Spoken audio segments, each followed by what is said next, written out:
Madame, monsieur, bonjour. Le stage, passage obligatoire pour se former et appréhender le monde du travail. Il permet aux jeunes de développer leurs compétences en les mettant en pratique sous la supervision des professionnels. Le stage, une valeur donc ajoutée pour l'étudiant, mais aussi à l'entreprise. Les résultats de la 5e édition du baromètre du stage et de l'employabilité au Maroc viennent d'être dévoilés. Une étude réalisée par une plateforme spécialisée dans la mise en relation entre étudiants et recruteurs au Maroc.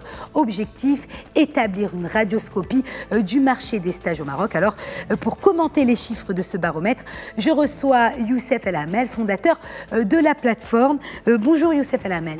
Bonjour, merci de votre invitation. Merci d'être avec nous sur le plateau de Média TV. Alors avant d'entrer dans le vif du sujet, un mot de la plateforme. Quelle est sa vocation ?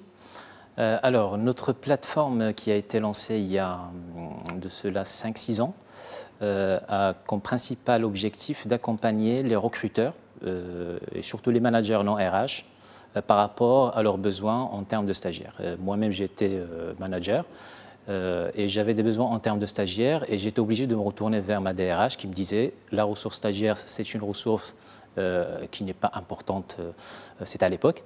Et pour tout ce qui est recrutement de stagiaires, gérer ça avec votre assistant. Donc j'ai lancé le site internet pour mon propre besoin en tant que manager avant de le généraliser aux autres recruteurs externes.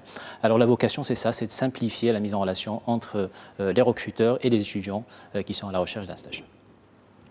Alors, comment justement vous est venue l'idée d'une telle enquête? Donc c'est la 5e, c'est la 5e du genre, hein, c'est cela?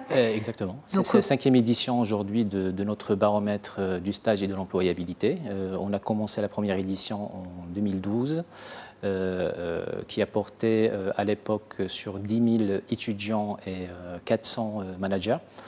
Aujourd'hui, on est passé à une étude qui est réalisée auprès de plus de 34 000 étudiants et plus de 1500 recruteurs. Et concrètement, sur le terrain, comment vous la réalisez? Est-ce que c'est des entretiens téléphoniques? Alors en fait, toute l'étude se réalise sur notre site internet. Notre métier, c'est la technologie. C'est pour ça qu'aujourd'hui, on simplifie la mise en relation entre les recruteurs et les étudiants en mettant à leur disposition des outils. Et donc, notre métier, c'est la technologie et c'est naturel qu'on réalise aujourd'hui toutes les études sur notre plateforme et qu'on pose des questions précises à des étudiants et aux recruteurs et compléter ces informations-là par le comportement des utilisateurs sur notre site Internet. Donc on la réalise principalement sur notre site Internet avec des questions, une vingtaine de questions qui sont posées sur une période de 7 mois. Ce qui nous permet de toucher le maximum d'étudiants et le maximum de recruteurs. Et par la suite, on recoupe avec les informations du profil, c'est-à-dire l'étudiant, il vient de quel type d'école, il vient de quelle ville, il a quel niveau de formation. Et pour les recruteurs, pareil, l'entreprise, elle a quelle taille, elle est dans quel secteur d'activité. Et ça nous permet de sortir avec des informations qui sont assez complètes sur le comportement du recrutement de stagiaires au Maroc. Alors, selon justement votre baromètre, 84% des managers ont fait appel aux stagiaires cette année, soit une hausse de 6% par rapport à l'exercice précédent. Vous ne précisez pas les secteurs. Alors, quels secteurs se détachent quels sont les secteurs qui ont véritablement besoin de stagiaires aujourd'hui? Aujourd'hui, il n'y a pas de différenciation. Tous les secteurs aujourd'hui sont demandeurs de stagiaires. Maintenant, il y a certains métiers dans l'entreprise qui font le plus appel aux stagiaires. Donc il y a le métier du commercial, c'est-à-dire le métier de la vente. On a de plus en plus de demandes sur ce domaine-là. Les métiers techniques, notamment l'informatique, les développements informatiques, ingénierie, ainsi de suite, on a aussi de plus en plus de demandes.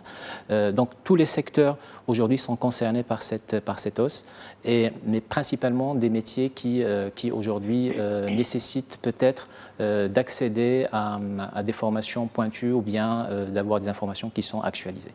Alors, stagiaires et employeurs ont tout autant besoin l'un de l'autre, mais étudiants comme employeurs ont aussi du mal, si je puis dire, à trouver chaussures à leurs pieds. Alors, pourquoi ?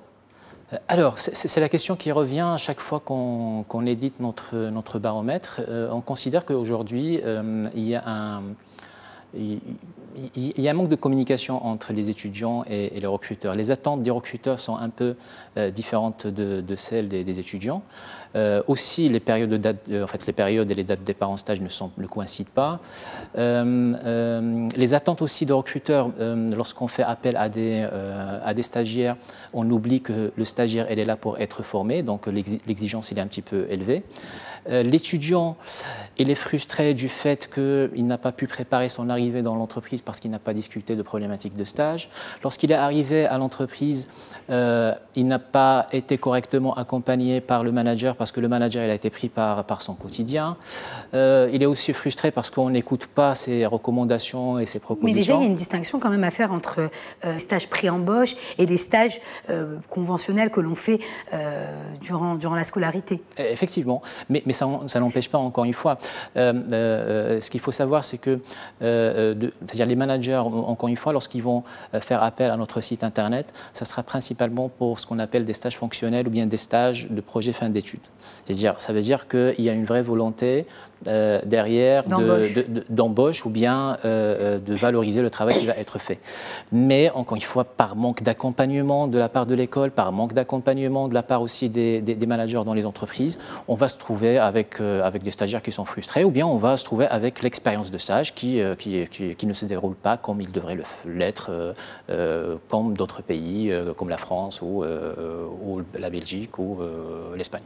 Alors, vous faites aussi, dans cette étude, un comparatif entre formation publique et privée. Et si on se base justement sur vos statistiques, on y voit carrément un fossé. 61% des étudiants du privé affirment avoir eu un accompagnement de la part de leur établissement pour pouvoir justement trouver un stage en entreprise, contre 8% à peine pour ceux du public. Alors, comment on peut expliquer aujourd'hui un tel écart?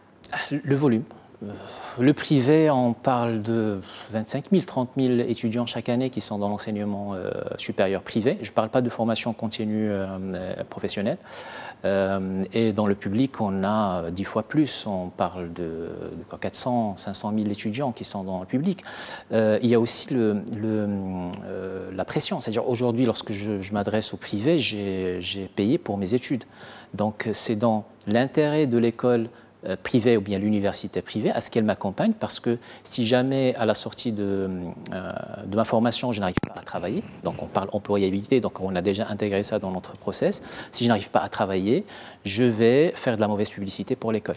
Contrairement au public, aujourd'hui au public, et surtout dans les universités, même s'il y a eu, on va dire, il y a des choses qui ont été initiées notamment avec les Career Centers, mais encore une fois, ça reste un grand volume.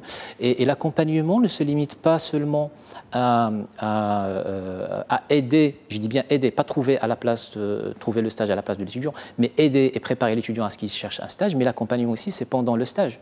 Parce que parfois, on a même l'étudiant qui a peut-être été accompagné et aidé à ce qu'il trouve un stage, mais on l'a oublié, on ne l'a pas accompagné, on n'a pas vu qu'est-ce qu'il faisait pendant son stage, pendant le stage, alors que c'est la période la plus importante et la plus critique pour justifier et pour, encore une fois, valoriser son expérience de stage. Alors, parlons à présent de la rémunération, plutôt, je voudrais parler de la gratification, compensation. Il n'y a aucune obligation au Maroc, contrairement à d'autres pays. Il me semble que, par exemple, en France, au bout de 2 mois, il faut donc donner une gratification de stage justement aux stagiaires. Selon les résultats du baromètre, justement, 73% des recruteurs offrent des primes et avantages en nature à leurs stagiaires. Alors, selon vous, est-ce qu'il faut réglementer les primes et les gratifications de stage? Alors, réglementer le stage. Parce qu'aujourd'hui, c'est-à-dire il n'y a pas une réglementation spécifique au stage. Il y a des pratiques.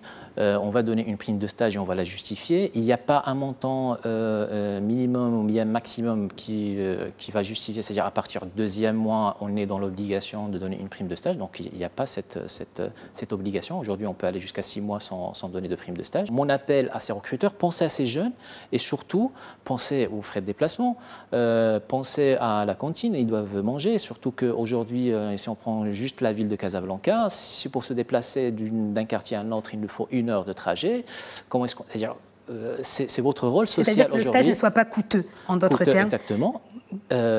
que le rôle social de l'entreprise devrait intervenir. Mais encore une fois, mon message aux étudiants, il ne faut pas que ça soit le plus important à discuter lorsqu'on est devant un recruteur. Bien sûr. Lorsque je suis devant un recruteur, la première des choses qu'il faut que je discute, c'est sur quelle problématique je vais travailler, même si ce n'est pas un stage de fin d'études, sur quelle mission je vais travailler, qu'est-ce que vous attendez de moi, est-ce qu'il y aura quelqu'un pour m'accompagner et m'encadrer parce que je suis en formation, donc qui va me suivre lorsque je serai en entreprise, et surtout être sûr que l'école aussi de son côté va suivre et va accompagner cet étudiant. Alors justement, selon vous, quelles sont les clés pour réussir le pari de l'employabilité des étudiants? Alors, pour qu'un étudiant soit employable, on a 3 clés. Première, il faut qu'il passe minimum 3 stages pendant sa formation. C'est-à-dire qu'il ne faut pas attendre jusqu'à la fin de formation pour aller en stage. Il faut le faire première année, deuxième année, troisième année, quatrième année, cinquième année s'il le faut. Deuxième des choses, il faut se spécialiser. Les recruteurs cherchent des étudiants à la sortie d'école qui sont spécialisés. Il faut arrêter de parler polyvalence. On ne peut être polyvalent qu'après quelques années d'expérience. Et la troisième des choses, c'est passer un minimum de 12 mois en stage pendant toute sa formation.